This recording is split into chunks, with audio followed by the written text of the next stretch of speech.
इंसाफ देना किसी को भी ये इंतहाई एक चैलेंजिंग चीज़ होती है। मल्टीपल फोरम्स हैं जहां पर वो जाकर अपनी कंप्लेंट को रजिस्टर करवा सकते हैं। That should be visible to the prosecution department, साथ ही साथ जुडिशरी को भी। जितनी डिजिटाइजेशन हमारी पंजाब पुलिस में हुई है ये किसी और डिपार्टमेंट में नहीं है। खुली कचहरी जब करते हैं तो उनको पल्स पता चलती है नीचे हो क्या रहा है, मेरे थाने में क्या आ रहा है, वहां से तो सब अच्छे की रिपोर्ट आनी है ना। जब ये पब्लिक मेरे पास आएगी, ये बताएगी असल में हो क्या रहा है। नाज़रीन, पुलिस का बुनियादी मिशन जो है वो आवाम के जानो माल का तहफ़्फ़ुज़ और पायदार अमन का क़याम है। दिन हो या रात हो, ये फोर्स हर लम्हा चौकस रहती है और मुतहरिक रहती है ताकि किसी भी हंगामी सूरत हाल में फौरी एक्शन लिया जा सके, जराइम पेशा नासिर के खिलाफ मौसर क्रैकडाउन हो और जदीद टेक्नोलॉजी के ज़रिए निगरानी करें। और अवामी सहूलियात के लिए जी जदीद हेल्पलाइंस का भी हम देखते हैं कि क़याम है और पंजाब पुलिस के निज़ाम को पहले से ज़्यादा फ़ाल और मौसर बनाया जा रहा है। गुज़श्ता बरसों के दौरान पुलिस ने न सिर्फ जराइम की शरह में नुमाया कमी लाई है बल्कि दहशतगर्दी के खिलाफ भी हम देख रहे हैं कि बहुत सारी कार्रवाइयाँ की गई। मनशियात फरोशों के खिलाफ ऑपरेशन हुए, ख़वातीन और बच्चों के तहफ़्फ़ुज़ के लिए खुसूसी यूनिट्स के क़याम जैसे अहम इक़दाम भी किए गए हैं। ये सब काबिल तारीफ़ इक़दाम हैं, मगर इस तस्वीर का एक दूसरा पहलू भी है। पंजाब पुलिस के अंदर मौजूद चंद काली भेड़े भी हैं जो कि इस इदारे की नेक नामी पर दाग लगाती हैं और अवामी एतमाद को ठेस पहुँचाती भी हैं। तो पंजाब पुलिस की जी कारकर्दगी और चैलेंजेस पर बात करने के लिए इस वक्त स्टूडियोज़ में हमारे साथ मौजूद हैं इन्वेस्टिगेशन मोहम्मद नवीद साहब। सर, बहुत शुक्रिया आपके वक्त का। वेलकम टू सुनो पाकिस्तान। और जिस तरह से हम देखते हैं कि पुलिस का जो मेजर काम है, जो मेन फोकस होता है वो जानो माल के तहफ़्फ़ुज़ का होता है, लेकिन इसके बावजूद हम देखते हैं कि बहुत सारे शिकवे शिकायत भी रहते हैं, इनकी कारकर्दगी पर सवालात भी उठते हैं। तो क्या समझते हैं कि पुलिस की कारकर्दगी को कैसे बेहतर बनाया जा सकता है? बहुत शुक्रिया आप दोनों का कि आपने मुझे यहाँ पर इनवाइट किया और एक इंतहाई इम्पॉर्टेंट सब्जेक्ट जिससे तकरीबन सारी ही आवाम का हमारे साथ रब्ता रहता है पुलिस डिपार्टमेंट से, और आपके मीडिया के थ्रू भी उनको अवेयरनेस भी मिलती है। तो आपने जो ये सवाल मुझसे पूछा कि जो आपका टारगेट है, बेसिकली जो हमारा टारगेट है वो है कौन और हमने उसको प्रोवाइड क्या करना है। हमारा टारगेट पूरी पाकिस्तान की आवाम है और सबसे इम्पॉर्टेंट चीज़ जो हमने उनको फराहम करनी है वो है इंसाफ। इंसाफ देना किसी को भी ये इंतहाई एक चैलेंजिंग चीज़ होती है और हर केस में, क्योंकि आप देखेंगी कि जब भी कोई कंप्लेंट रजिस्टर होती है तो उसमें एक और भी बंदा होता है जो कि अक्यूज होता है उसमें। अब हमने वो इंसाफ का पैमाना रखते हुए ये चीज़ डिसाइड करनी है या कंप्लेनेंट राइट पे है या अक्यूज राइट पर है, या कंप्लेनेंट अपनी बात सही कह रहा है, सच कह रहा है, या झूठी FIRs कराई जाती हैं। तो ये जब हम डिसाइड करते हैं तो आप ये देखें ना कि एक पार्टी ने तो अगेंस्ट होना ही होना है। उसने कहना है जी मेरे साथ ज्यादती हुई, पुलिस ने पूरा बैकग्राउंड चेक नहीं किया और मुझे जो है उन्होंने गिल्टी कर दिया या कंप्लेनेंट की FIR को खारिज कर दिया, तो वो उनका राइट है। लेकिन पंजाब की जो आवाम है वो इंतहाई, इसमें मैं कहूँ कि फैसिलिटेटेड है। इतने मल्टीपल फोरम्स हैं जहाँ पर वो जाकर अपनी कंप्लेंट को रजिस्टर करवा सकते हैं, किसी भी साइड से हो, कंप्लेनेंट की साइड से हो या एक्यूज की साइड से हो, वो रजिस्टर करवा सकते हैं। जैसे कि एक सबसे पहले जो उनका मैकेनिज्म है वो ये है कि 15 की आपने कॉल चलानी है। 15 का नंबर मैं बजाते खुद जब छोटा था, आप लोग छोटे होंगे या जितने हर बच्चे को पता है, मेरा मकसद कहने का ये 15 का सबको पता है। वो 15 पे कॉल करवाते हैं। कंसर्न जो IO है, सेफ सिटी है हमारा, एक बहुत अच्छा मैकेनिज्म है। आप सेफ सिटी को देखें, अब तो पूरे पंजाब में जो है वो एक्सटेंड हो गया, हर जगह पे वो मौजूद है। वहाँ से ऑपरेटर उनको कॉल करता है, देन वो उनका लिंक करवाता है IO से, IO से बात करता है। अगर वो ये देखता है, वो ये समझता है कॉग्निजेबल ऑफेंस है, तो FIR रजिस्टर हो जाती है। हम इस वक्त जिस एरा में रह रहे हैं ये फ्री रजिस्ट्रेशन ऑफ क्राइम का एरा है। इसमें हम FIR रजिस्टर करते हैं, देन वो इन्वेस्टिगेशन विंग के पास आ जाती है। इन्वेस्टिगेशन विंग उसको इन्वेस्टिगेट करती है और वो एक मंतकी अंजाम तक उस केस को पहुँचाती है। तो आपका वाली बात के काली भेड़े भी हैं, यकीनन बिल्कुल है। नवीद साहब, इसी से फिर वो रेलेवेंट क्वेश्चन है कि जो पुराना इन्वेस्टिगेशन के लिए तरीक़ेकार चलता था उसको कितना जदीद खतूत पर उस्तवार किया गया है, मतलब किस टेक्नोलॉजी से इन्वेस्टिगेशन जो है वो अब की जा रही है, उसको आगे बढ़ाया जा रहा है? मैं खुले अल्फाज में बात करूंगा। पुराने इन्वेस्टिगेशन के निज़ाम से आपकी मुराद है कि और जदीद का भी कर लेते हैं। लित्तर पोला, हाँ जी, ठीक है ना। और आज का जो निज़ाम है वो बहुत चेंज है। अच्छा, ठीक है ना।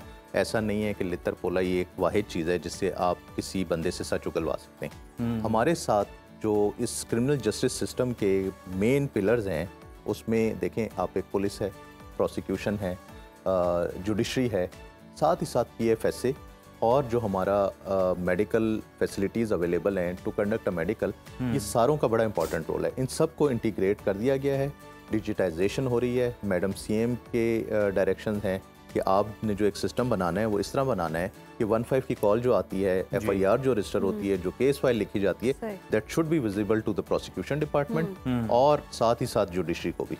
अब जब ये सारा कुछ होता है, इन चीज़ों को इंटीग्रेट किया जाता है। अब एक बंदा है जिसके साथ कोई ज्यादती हुई है, मोहल्ले में किसी ने उसको मारा है, वो मेडिकल के लिए जाएगा। जैसे ही मेडिकल बनता है that should also be online, ठीक है। फिर PFSA को जाने सैंपल्स, PFSA जो है वहाँ से उन सैंपल्स को मैक्सिमम 90 डेज वो लेते हैं, मिनिमम अर्जेंट बेसिस पर हो तो 2 दिन में वो हमें DNA प्रोफाइल भी करके दे देते हैं। बट ये कि सारी चीज़ों का इंटीग्रेट होना और फिर उस निज़ाम से जान छुड़ाना जो कि पुराना निज़ाम था कि भाई जिसको पकड़ा आपने उसको डंडे मारने शुरू कर दिया, आपने उसको लित्तर मारने शुरू कर दिया, आपने उसको टॉर्चर करना शुरू कर दिया, तो वो इलीगल है। तो मैं ये क्लेम करता हूँ कि जितनी डिजिटाइजेशन हमारी पंजाब पुलिस में हुई है ये किसी और डिपार्टमेंट में नहीं है।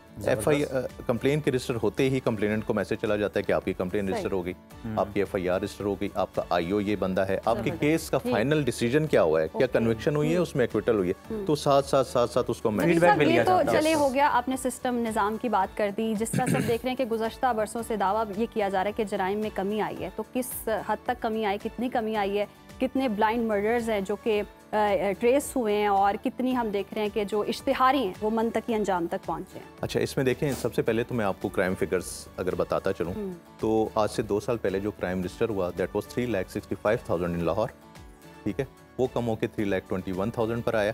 अब जो इस वक्त हमारी करंट रजिस्ट्रेशन है दैट इज़ अराउंड 1,99,000। अब क्राइम जो है वो 3 किस्म का है। क्राइम कौन सा है? क्राइम अगेंस्ट पर्सन है जिसमें मर्डर्स आ जाते हैं, क्राइम अगेंस्ट प्रॉपर्टी है जिसमें रॉबरी आ जाती है, डकैती आ जाती है, इस किस्म की चीज़ें, बर्गलरी आ जाती है जो बड़ी इशू है, लोगों के मोबाइल चोरी हो जाते हैं, पिक पॉकेटिंग आ जाती है।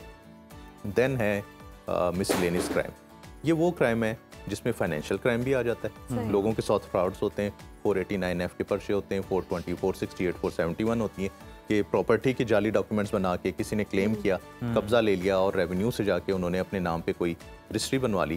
तो ये सारी चीज़ें जो है पुलिस देखती है और बड़ी मैं आपको बताऊं, जैसे 279 है, 279 ये किसी ने ओवर स्पीडिंग की, जैसे अभी हम एक केस डिस्कस कर रहे थे कि ओवर स्पीडिंग इतनी खतरनाक चीज़ है जो हम समझते ही नहीं है, उससे रेसे लगते हैं और अल्टीमेटली डेथ उसका जो है ना मोस्ट कल्मिनेशन पॉइंट होता है, बड़ा ही वहाँ पर जाके फिर वो FIR रजिस्टर हो जाती हैं। तो ये सारे को हम देखते हैं। अब आपने जो बात की कि हम कर क्या रहे हैं, मैं आपको बताता चलूँ कि इन 1,99,000 में से हमने ऑलमोस्ट 1,70,000 जो FIRs हैं वो हमने कोर्ट में सबमिट करवा दिए, ज़बरदस्त, उनका ट्रायल वहाँ पर शुरू हो गया। अब जो हमारे पास इस वक्त पेंडेंसी है, हमारी कोशिश ये होती है कि इसको अंडर 10% रखें जो क्राइम है, और बड़ी ही क्लियर पॉलिसी है CCPO साहब लाहौर की, IG साहब की, कि आपने जो नॉमिनेटेड FIRs हैं आपने 1 मंथ में उसको डिसाइड कर देना है। अच्छा, ठीक है ना। पहले देखें जो आप बात कर रहे थे पुराने निज़ाम में क्या था, 14 दिन होते थे हमारे पास, ठीक है। अब एक नॉमिनेटेड FIR हुई है, किसी पे मर्डर की FIR हो गई, हम उस पर इतनी स्पीडीली नहीं जाते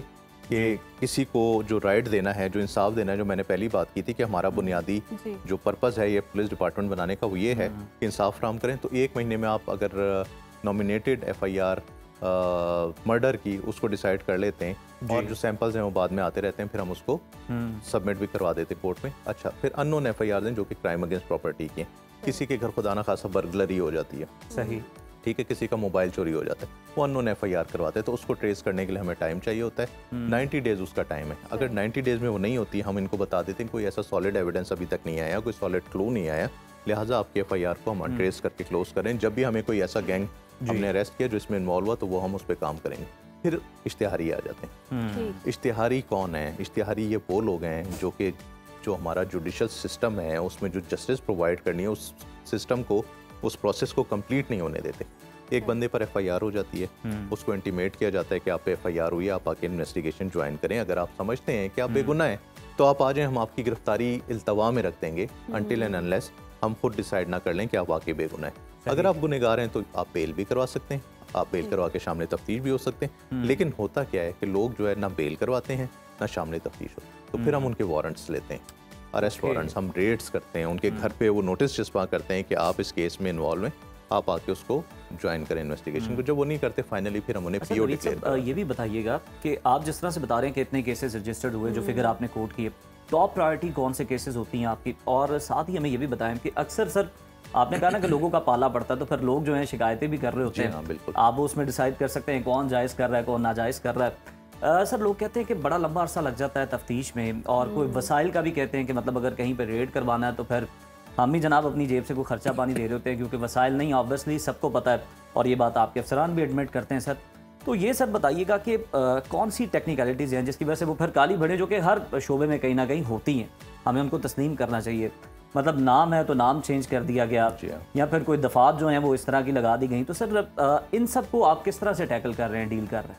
देखिए, आपका बहुत ही इंपॉर्टेंट क्वेश्चन है, और यही एक चैलेंजेस में से है जो इन्वेस्टिगेशन को डील करना पड़ता है।